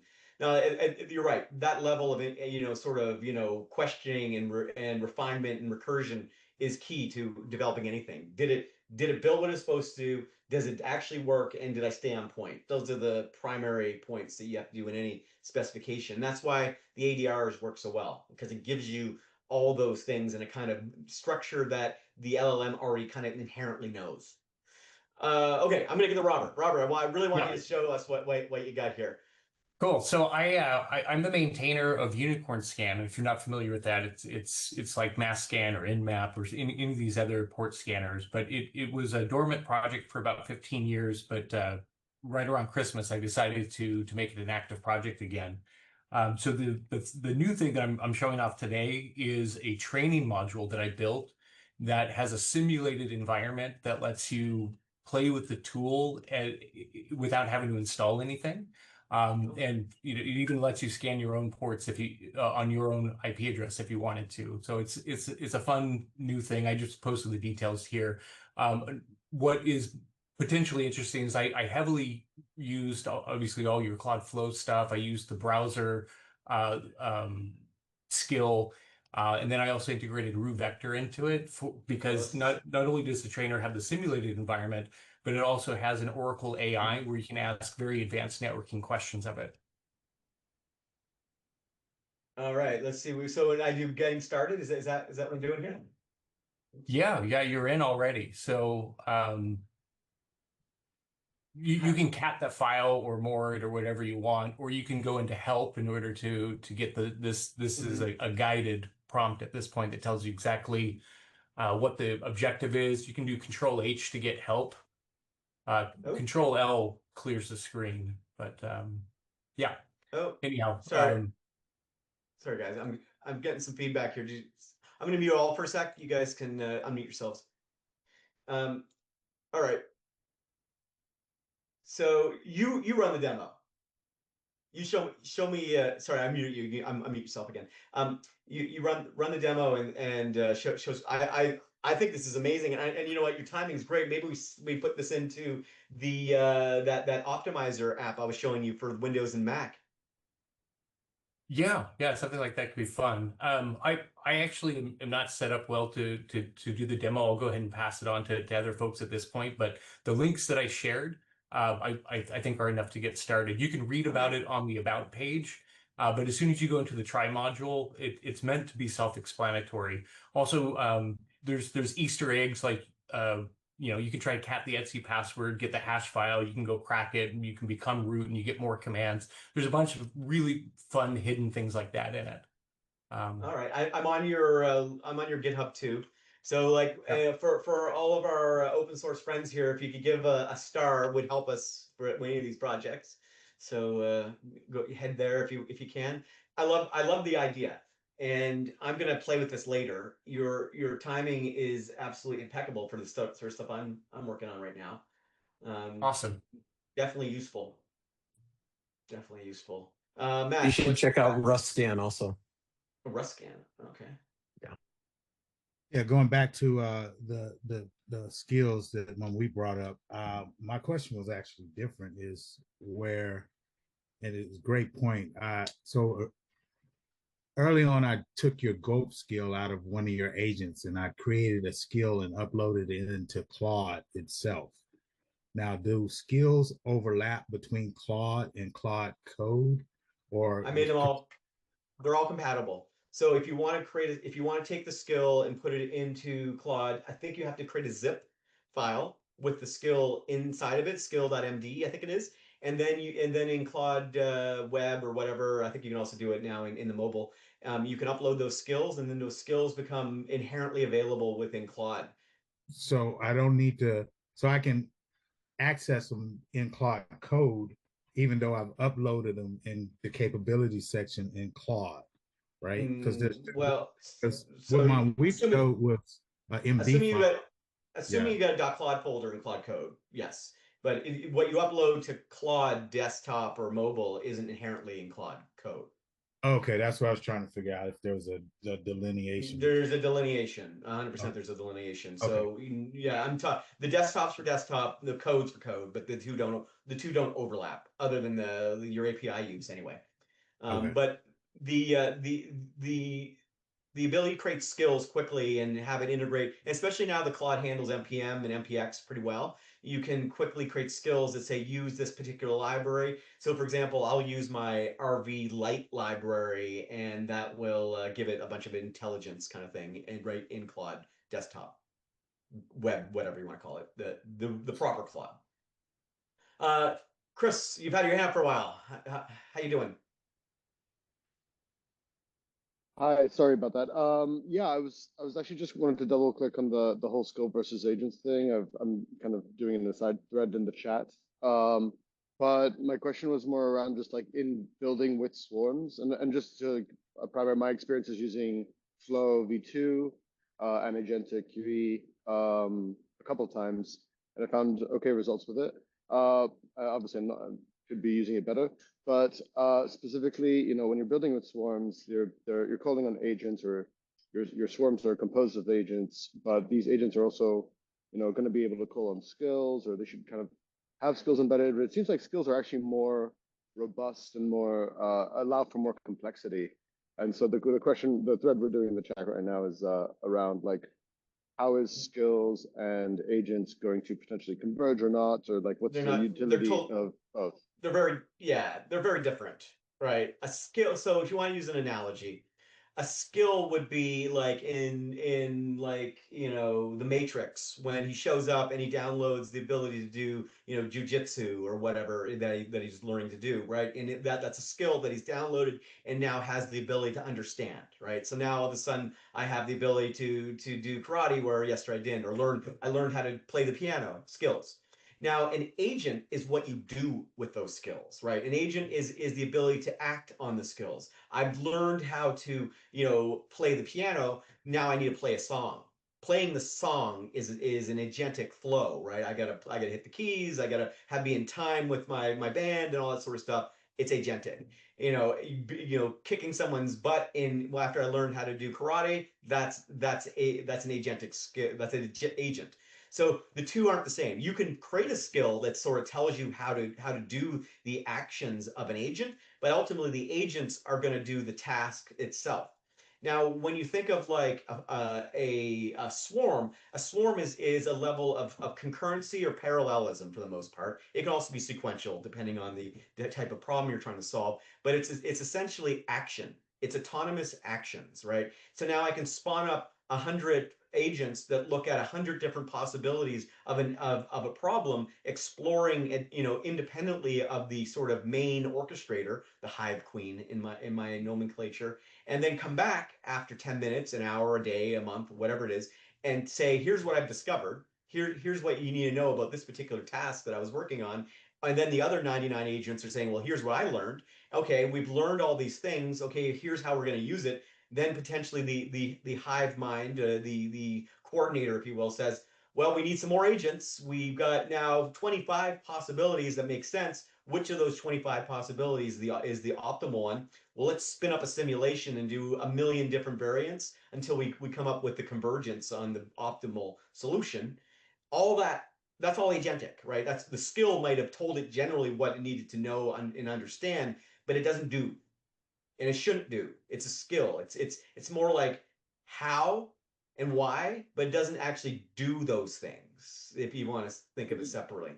The ADRs you were showing the other day, could one think of those as skills? Because those are 100% skills. Those are Okay. skills. So the ADRs are skills. The only thing, those ADRs are essentially really well-defined skills that define the objectives, the decision process, the resources, the domains. They're bounded, right? And the bounding is really important. It says you can't work with it outside of the bounding of this particular ADR, where a broad skill doesn't define any kind of bounded process. So you get drift. It'll go and build shit you don't want, kind of thing.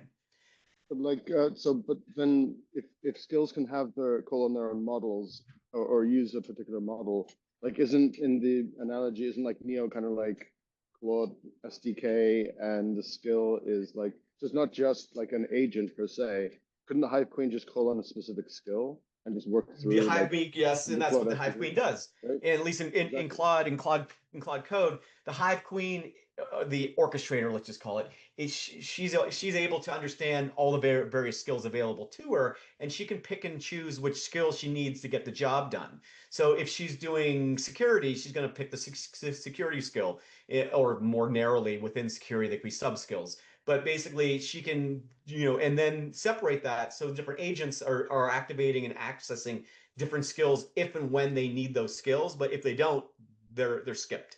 And that's what makes the system so powerful. Now the ADR, without some form of bounding, these agents don't know the limitations of where and how they need to act beyond what's being described to them in this kind of orchestrated model. So for really complex applications, the ADR allows me to say, well, here's 50 parts of a really complicated application. Go spawn as many agencies as you need to get this done correctly, efficiently, securely, and blah, blah, blah, and let me know when you're done.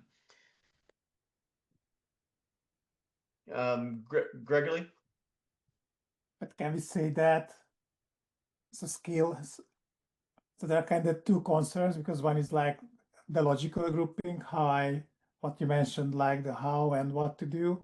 Yeah. But on the other hand, skill starts to gravitate towards being a container. So from that perspective, we could maybe say that skills can contain agents that you can kind of trigger. Yeah, here, let me.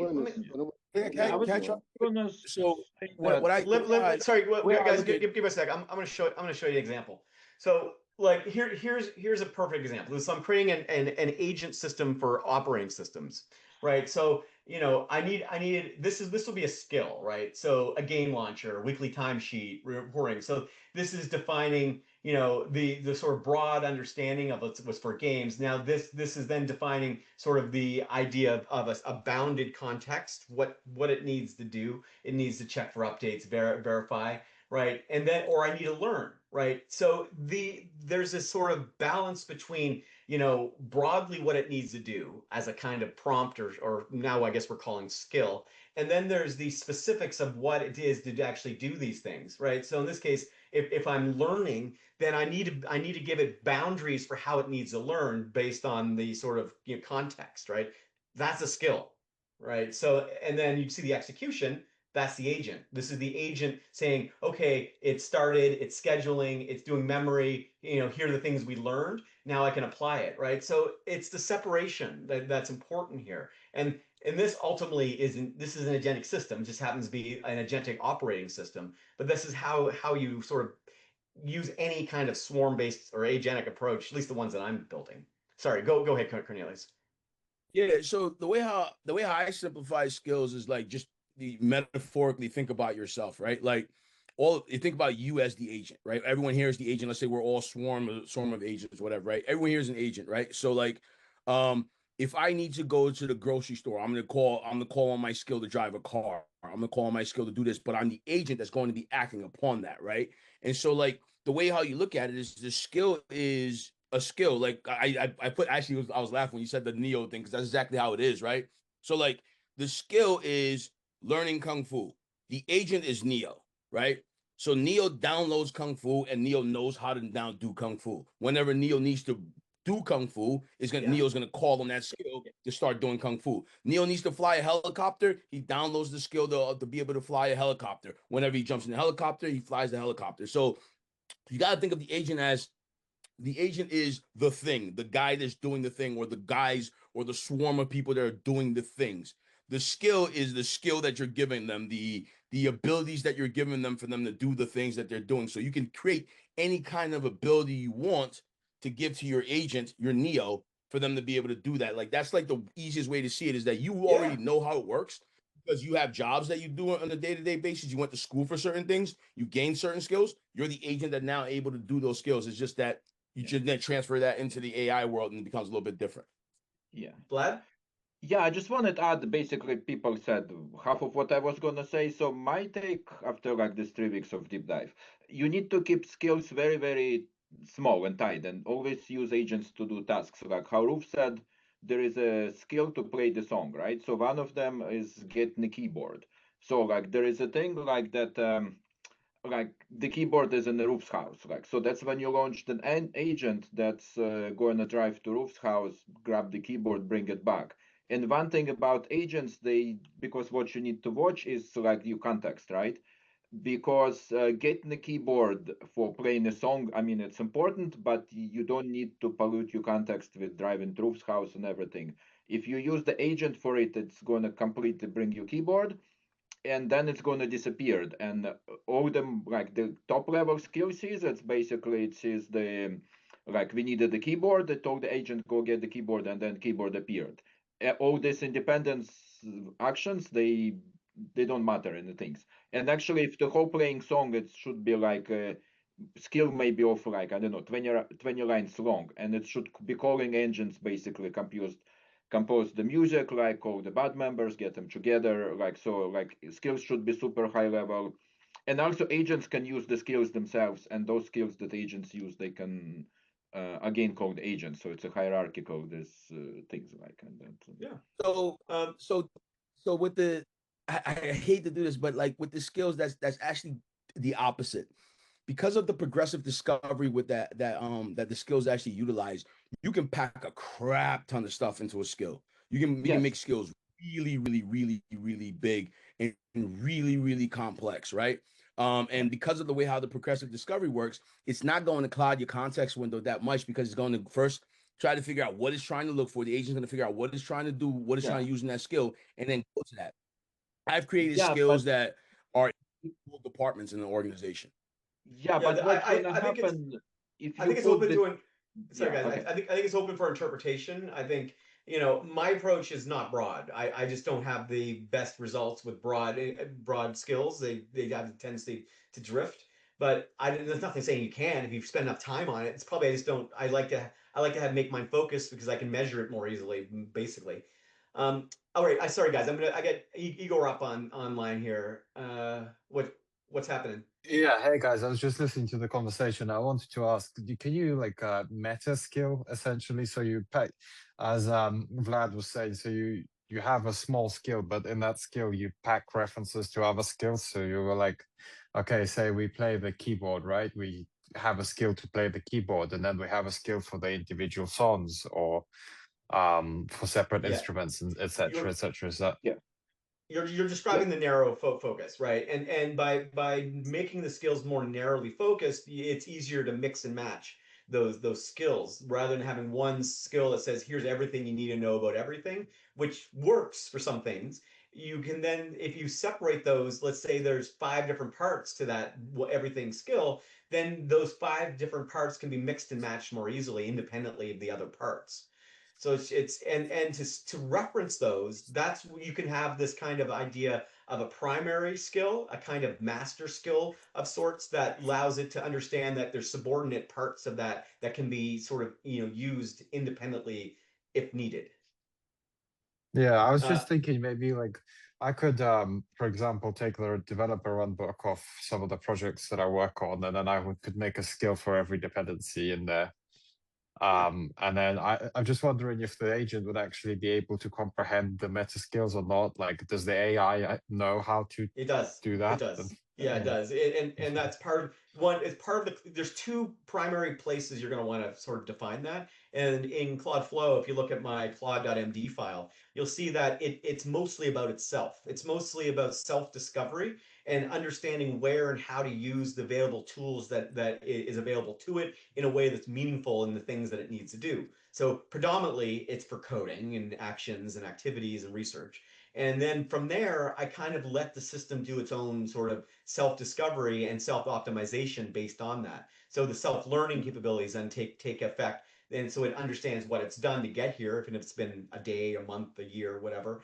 And that keeps the system getting better over time. Brad, you got a comment? Yeah, just wondering, for when you're working with skills and agents, is there a process that you find works well for making sure that it's codified rather than just a text-based suggestion like a lot of skills? How do you initiate a trigger that make this deterministic, that you run X test rather than the LLM just giving the best guess? Well, it's all grounding. You never ask the LLM. LLM's always going to lie to you. Yeah. So if your grounding is basically saying, "Hey LLM, is this true?" or "Give me some bullshit statistic like it's 95%, you know, accurate," it's made up. LLMs can't do math for one, so asking it to do math is just, you know, beyond any kind of what 2 + 2 kind of stuff is a recipe for disaster. So what you need is an independent grounding, some other secondary source that validates all the things that you're telling it to do independently of itself. So are you using, what are you using to initiate that through? Like to Well, make sure I'm that using the grounding I'm using my Vector and Claude Flow stuff that operates independently of the LLM. So when all the learning, all the you know, all the crazy is essentially independent. The only thing the LLM is really doing in my environment is giving it the command and control structure, you know, in a way that is something I can understand in English. But beyond that, most of the learning is in vector space, which is 100% mathematical. Yeah. Most of the grounding capabilities and attention mechanisms are all in that sort of interplay between the vector and the graph and attention. And that's all mathematical as well. And then ultimately, I just need it explained to me in a way that I can understand that isn't just math. And the LLM interprets it back to me in normal English. I think it'd be really cool if we could have the adaptable grounding kind of incorporated into adaptive grounding incorporated into skills, and even like if skills could reference vectors directly in the database. So you have a certain problem, for example, and the system actually develops a skill how to solve that problem. You know, it would know in the skill what works and what doesn't work, and then update the skill. I think that'd be something really cool. Build exactly that. I mean, I can show people. Like, I'm just need a second. Do you want me?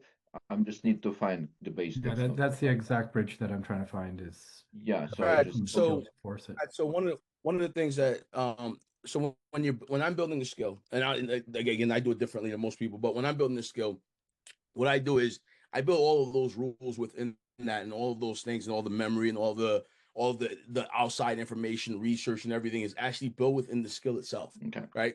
And so when the LLM or whatever the agent is calling on the skill is going to try to figure out again through that progressive discovery, is going to try to figure out what exactly I'm trying to do at the time, and then is going to call on that specific section, and then go deeper and deeper and deeper in that within that skill to find out exactly what it needs to be done. So you can actually have it. The skill is the bounding mechanism itself, right? It is the mechanism that controls everything. So like that's why I use it sometimes when I'm building a project. Like I'll put my PRD and all of those things within this skill. Like say like for example, I'm building like right now I'm building a BEC, business email compromise thing, right? And so I'll build all of the structure within the skill, and that skill now is used to build the product itself, so that if I ever start going off the rails or anything like that, it can act as a single source of truth to bring everything right back into the build itself. You're asking, Cornelius, you're asking the single source of truth is a recursive problem. You're asking itself for its own truth. And of course, it's gonna believe the thing you told it to believe. It's its own truth. What I'm suggesting is you ground the truth outside of itself, and what you described is a monolith, right? You've got one giant prompt that you stuff into the LLM and say, here's everything you need to know. Go do it, which is fine for certain things, but generally speaking, I think we're moving away from monoliths for most code, and you're moving back to it. They want me to show. I'm ready to show what I got, and I'm actually would love to hear like kind of critique and tell me if I'm crazy. Like, so hold on. This is the. Do I need permission to share, or I can just share? I guess. Okay, you guys see my screen, right? So what I see, because my workflow is kind of complex, so I have like one of the skills is the code author, right? I never call it myself because there is and actually I can show you. Yeah, I also stop because this is very internal skill, so like it's getting code like inside, and this is how like the code writing. If you notice, there is nothing about the specifics how you write code, because what you so you declare intent, and what next thing is you query the pattern guidance, right? And I have these guides. So the guides, and then there is a reason I don't use vector things. So the guides actually read the manifest, and in the like there is the whole thing of patterns, like this is right here, right? And there is manifest how you look up the patterns, right? And for example, like the agent needs to write logging like code, right? So there is a whole guide, because the reason I do it this way is because I work with a lot of existing huge code bases. I cannot just make agent like make up their own code. They have to follow standards and everything. So these standards actually wrote with Claude together, but it was a collaboration. And this actually guides have specific code snippets. And this whole thing is only being loaded in the context of like subs agent when it writes the code. When it writes the logging code, right? So if I'm doing the monitoring, like so for the Century integration, right? That would be like a separate agent with this separate. So there is only one skill, the code writer, but it gets code in different context, and depends on the context that will load the proper sort of like the guide here, right? And there is a few. So so the patterns are secondary prompts that you're injecting based on the conditions that it needs to sort of understand. I have this bunch of guides here. So there is implementation planning guide, there is coding guide. So if you look at there, so what the guide does, it's basically, it's the one that goes and looks at the patterns. Like I try to keep like, do not mention any specific, because there is also something called manifest in the patterns are here. So this is where the patterns are listed, and some mandatory, for example, like the core principles, like to do TDDs, how you name variables, how you format things. This are mandatory. Like for specific language, like this is for coding, right? But for specific languages, like when you're working with Docker, like this is only being loaded when there is a Docker operation. So you write in Docker files, like those are never like loaded. Like when you write in Python. So you either write in Python or write in Docker, like, and this is the whole manifest. That's basically, that's my vector space. And there is a reason I'm actually maybe going to vectorize. I was hearing like something like different. I just went to the talk. Yeah, but that's all I wanted to show. Like, and they have That's like, awesome. and my skills are super tiny, like, and most of them are stolen from Rube and Dragon, basically. But it can't steal something you're giving away. And this is awesome. I think that I really like what you're describing.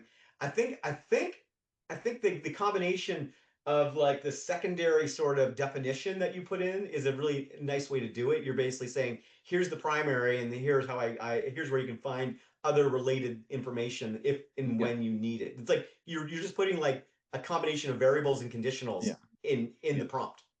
Yeah. Oh, and also, so the workflow themselves, like, actually found them, like, so when you work on something, when you start working, right? So this are different. So when you start the Claude, right? It kind of interrogates you. It has this context workflow. It basically tries to figure out what are we working on, right? And then it picks correct workflow. Are we like doing a new like things that causes the spark? Like there is a security review. So this workflow, they actually guide very top level, basically what the task you're doing. And that is actually, there is a guidance how, like what needs to be loaded, because workflows themselves, like they load it. And I try to keep everything as abstract as possible. So like the coding workflow is just coding workflow.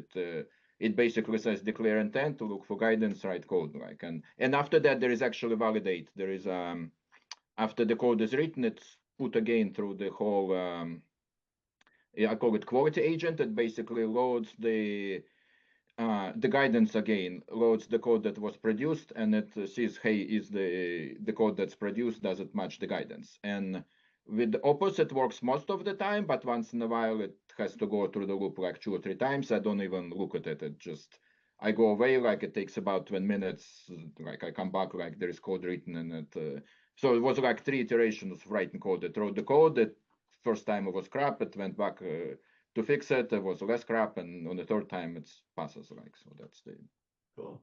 And they have So like that was my question. Does it, like, so for example, first time, second time failure, does it update the skills? Do you guys like have the skills auto update? No. Okay. No, That's what I want to try implementing. So I only update the skills now. So I spent maybe first couple of weeks writing a set of skills. Now I only update the guides, because I have one step here. It's called reflect. Let me see. Is actually this is older one. No, actually it's right here. So it's reflect. So at the end of the workflow, when everything is committed and plans are committed, it goes through reflections and it looks at the whole sessions, and it asks you a series of questions like what went wrong, and like is there something to learn about like our experience. And that what happens yes, next, that updates the guides actually, like, so that's I see. yeah. I do also have update something skills. like I this. I haven't don't updated update skills like guidance. for like a week after like I set this up. Like it just I update the guides all the time. Like, so it's cool. I have a progress.md file, and then it sorry, I was just gonna say I have a progress log, and then same as you, Vlad. Basically, I have an agent read the progress log and then update the agents.md files yeah. So accordingly these with are like my stuff that plans. So actually, right. So the thing was written. Let me see. What's the good one? Skills. Let me see. Okay, right. Yeah, this is the actual work, right? And yeah, this is the progress at the top, right? So, and it's actually the reason it's structured like this, because implementation plans, they take huge amount of context. You don't want to do it. I have like agents that actually, there is one that reads like that, just that. And then it says, hey, like we on this phase, and I actually have this blocking emojis, like if something depends on something, like it will not. So it picks up that, and then it's after that it goes to the second, and like what are we delivering, basically, right? And then there is super detailed I mean, this is not super detailed, but some of them are 2,000-3,000 lines, but it never reads the whole thing like ever. It basically just the most it reads at one time it's this like whole phase of like how many lines is it? Like 100 lines. Like so, if you do in Python VCR experiment, because it's in its own context that like basically when it's done, like that agent, yeah, and that would be like an agent working on it, and once it finishes, like it will write a little report what it did, and it will just go away, like and like you never use like probably because you want to keep your main context very very short. Essentially, that's the main goal. So I guess all right. Yeah, that. I think Chris has had his hand up for a bit, and we're gonna have to wrap up here in a few minutes. Chris, how do you? Yeah, just to put a bow on this, yeah, it dawned on me that like both skills and agents are .md files, so we're just choosing to name them the way we're naming them. I feel like you could theoretically, and I plan maybe to try this out, is wrapping an entire project in a skill, and then just thinking of agents as what we consider agents right now to be like sub agents or like. I don't know exactly how it's going to work, but I think it'd be interesting to experiment with. Chris, especially just Chris, one thing, so so the agents can use the skills, that the skills can use agents again, and it can do them in parallel, and so it's a whole sort of like swarm of like things happening. My impression of the biggest difference is the agents actually are spawned as parallel threads, right? If you look at sub-agents and Claude Code, that's actual parallel work, whereas the skill is typically run in serial with whatever thread is trying to use the skill. Yes, but the agents themselves can launch skills again, and then those skills can launch more agents. So I think the most I had. So actually, when you hierarchical, I think Claude has internal limit how many it can launch. I don't know, Roof might say it, but I think for me 15. it was 15. It's 15. Oh, okay, yeah, it's about 15. Because if it has more than 15 in parallel work, it will actually run first 15, and it will like run. But you can put like hundreds of them like in your sort of workflow, like it will just run 15. There's what I'm doing is I've separated the agents into three parts. So you within the primary sort of Claude Code system, you can run a maximum of 15 agents at a point. But within that, you can do sub-agents, and those sub-agents allow you to invoke other instances of Claude Code, for example, which I do. And then in those instances of Claude Code, I run headless. So because I don't need to actually see the UI. So then I can and for the headless agents, I don't want to max out my Claude Code usage. So for those, generally, I either use like OpenRouter or some cheaper model. Sometimes I use Gemini, or I'll use my own Ruve LLM to do certain things because it's free and local. And then from that vantage point, those 15 sort of primary threads, if you will, can become thousands of agents running and optimizing and doing. And then the last part, I've got the daemon. The daemon's always running, always monitoring what Claude's up to and saying, how can I secure it? How can I fix it? How can I optimize it? That kind of stuff. And that's running continually as you use, at least my system. So those are the three primary sort of, I don't know what you want to call them, threads or layers or something.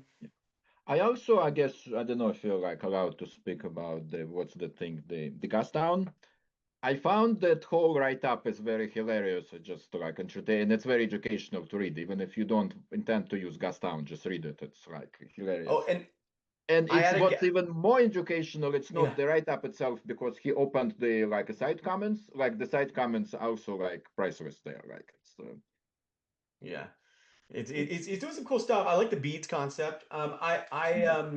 I created a plugin because I could. If you want to use Gastown in Claude Flow, you just ask Claude Flow to use Gastown, and it'll find the plugin. I don't know. It's a different approach to solve similar problems. Is it better? Is it worse? I don't know. It's different. I haven't actually looked at, but I found the write-up itself is very highly like hilarious and educational. Like it's the. Yeah, it's cool. Last comment before I jump here. I'm going to be looking for some beta testers and for folks who aren't afraid to dig into the bowels of their computer. So it's not for everyone, for sure. But specifically, I'm going to do some testing here on my OS automation capabilities over the next probably the weekend. This might be my middle of the night hacking thing I'll do on the airplane to India.